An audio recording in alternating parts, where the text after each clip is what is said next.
Ok, ok. Donc, oui, petite vidéo pour toi.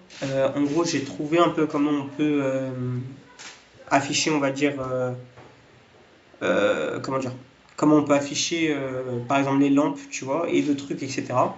En gros, l'idée, c'est quoi? C'est qu'on va avoir ce truc de base, tu vois, qui est le symbole de base, donc ce symbole-là, ok?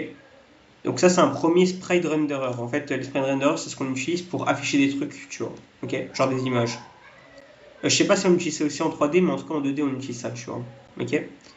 Du coup, on a un truc de base pour afficher le symbole, tu vois. Et vu que le symbole, il a des effets derrière, tu vois, et ben on va juste ajouter un deuxième objet. Du coup, ça, c'est un deuxième objet qui a aussi un spread render qui, lui, va avoir l'effet, tu vois.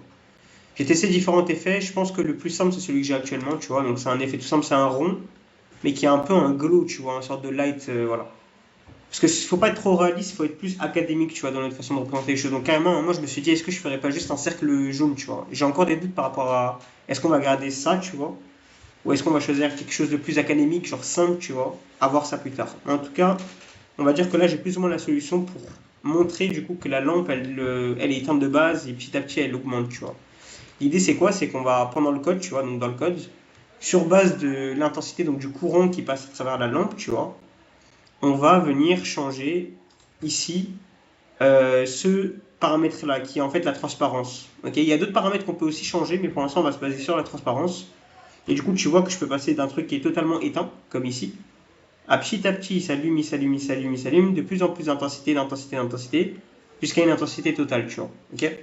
Bon, là, le jaune, il est assez faible, donc ça fait pas non plus intensité totale. Donc, comme je t'ai dit, à moins que ce truc-là il change, c'est juste le principe de comment ça marche qui compte ici, tu vois. Ok. Et du coup, je voulais te montrer en jeu qu'est-ce que ça donne, mais je sais pas si on peut changer la transparence en jeu. Je vais voir ça tout de suite. Donc, en jeu, ouais, on peut.